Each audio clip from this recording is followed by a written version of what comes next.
Chapter 30. The Poisoned Secret. Reyes Lu lay upon his bed, his breathing shallow and uneven as the fever consumed him. The room was dim, lit only by a single oil lamp that flickered weakly against the stone walls.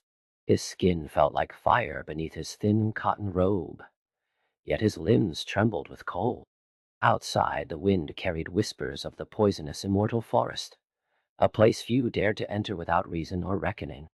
Charlesetta moved quietly through the shadows of the household, her steps light as a cat's, her dark indigo grufu blending into the dim corridors. She had already gathered the herbs she needed from the forest earlier that day, though she knew the others would not understand. The forest was forbidden, its trees heavy with poison and its paths guarded by unseen spirits. Yet she had gone anyway. She could not afford to wait for permission or explanation. As she returned to her chamber, Dara, the household's elderly servant, intercepted her. Dara's voice was sharp, cutting through the quiet like a blade. "You should not be going to the poisonous immortal forest, Charlesetta." Dara, "It is not safe for one such as you." Charlesetta paused, her hand still holding the bundle of herbs wrapped in dried leaves. "I was gathering herbs for Reyes Lu. He is ill, and the herbs are the only remedy left." Dara shook her head, her wrinkled face set in disapproval. "You do not know what you are dealing with. That forest is not meant for ordinary hands. You may bring more harm than good." Charlesetta said nothing more, simply turning away and slipping into her room. She could not explain why the herbs had no effect on her, why she felt no sickness from the poison. She had taken them before, and they had never harmed her. But now, as she prepared the brew for Reyes Lu, she could not help but wonder. Was it the forest's gift, or something else entirely? Josue Chi and Karl Jui stood at the edge of the courtyard, their voices low but urgent. They had seen Charlesetta slipping away earlier, and now they were certain something was amiss. Karl, his usual calm demeanor replaced with worry, spoke first. "She has been acting strangely for days. She is not the same as the others." Josue nodded, his gaze fixed on the door to Charlesetta's room. "I have seen her enter the poisonous immortal forest. I have seen her return with herbs that no one else dares to touch." Karl frowned. "And she is not affected by the poison. That is the strangest part." Josue replied. "She walks through the forest like it is no different from the garden, yet no one else can." They exchanged a glance, both knowing what this meant. They would have to question her directly, but they were careful not to let their suspicions show. For now, they would watch and wait. Charlesetta sat alone in her chamber, the bowl of prepared medicine in front of her. She stirred the liquid slowly, her thoughts drifting to the forest. She could not explain why she remained unaffected by the poison, why she could walk through its deadly paths without harm. It was as if the forest itself had chosen her, as if something within her had been awakened long ago.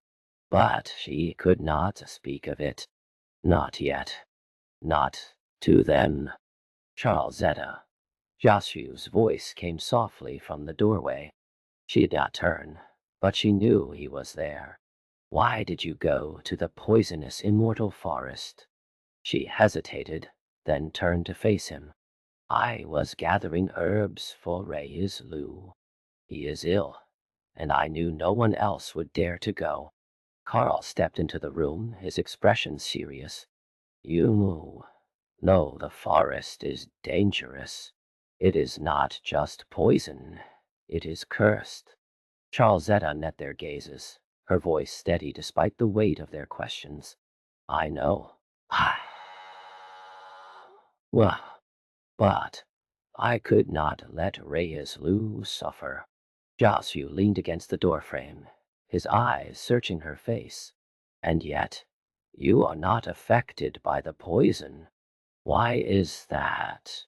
She looked down at the bowl in her hands, the liquid swirling like a dark mirror. I do not know. No, I simply am not. Oh, Karl frowned. That is not an explanation. Oh, I cannot explain it, she said, her voice firm.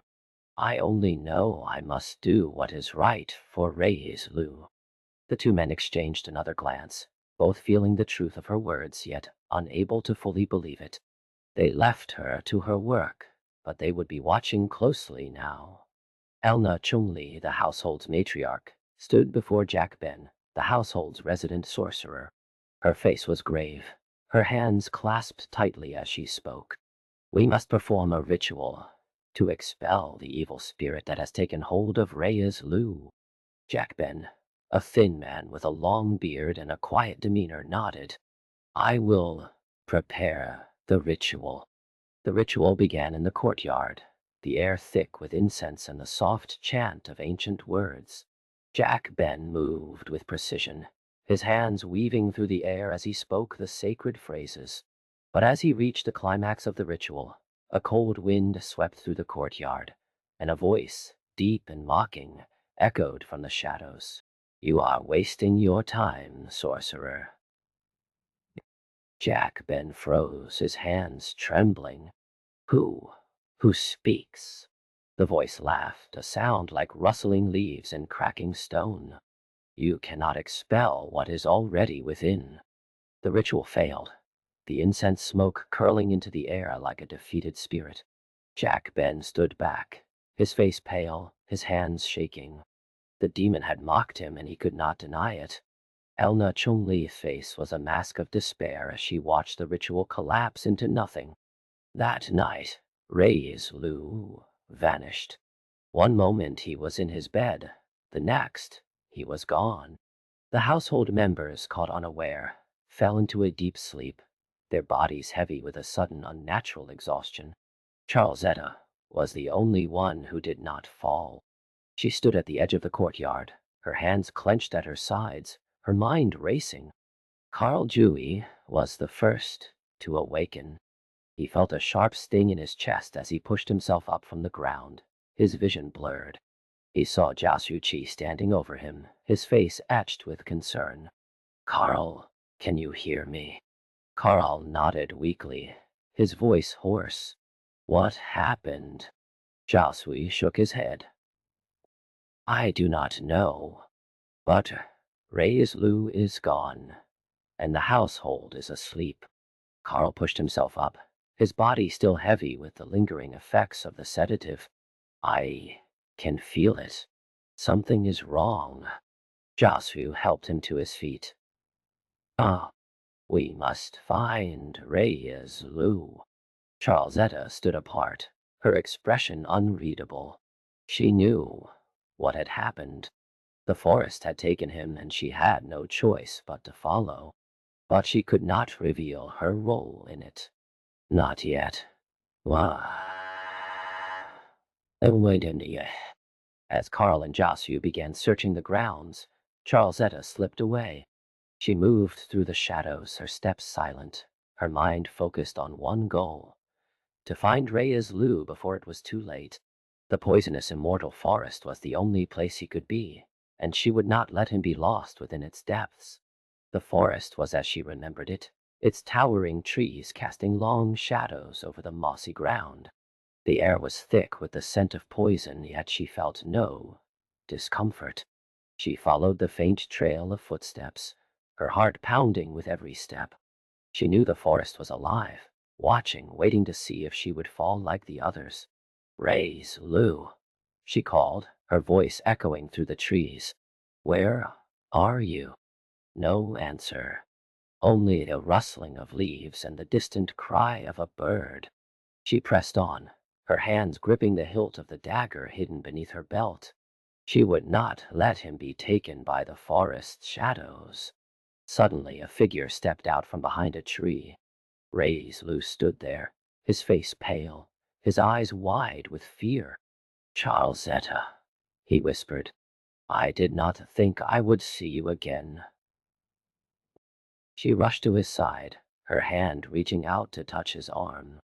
I have come to take you back. Reyes Lu shook his head. It is not safe. The forest, it is not what it seems. Charlesetta's eyes narrowed. What do you mean?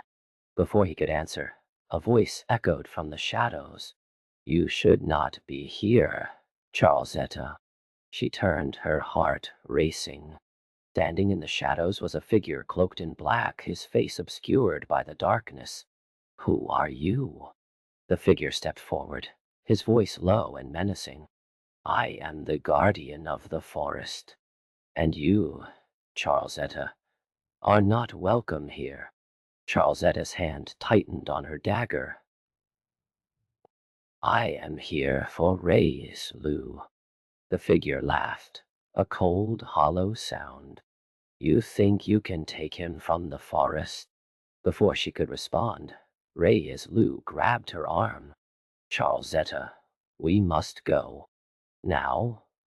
Oh. She nodded, her mind racing. We will find a way out. The forest seemed to shift around them, the trees closing in as if to block their path. Charlesetta led Reyes Lu through the dense undergrowth, her mind focused on one thought. She would not let him be taken by the forest's shadows. Back at the household, the others began to stir. Karl and Josue had found no trace of Reyes Lu, and the household was in chaos. Elna Chung-li stood at the center, her face pale with worry. We must find him, she said, her voice trembling. We cannot let him be lost in the forest. Charlesetta returned, her face grim. She did not speak of what she had seen, but her eyes held the weight of secrets. She knew the truth, but she could not say it. Not yet. Ah. The household gathered in the courtyard, their faces etched with fear and confusion.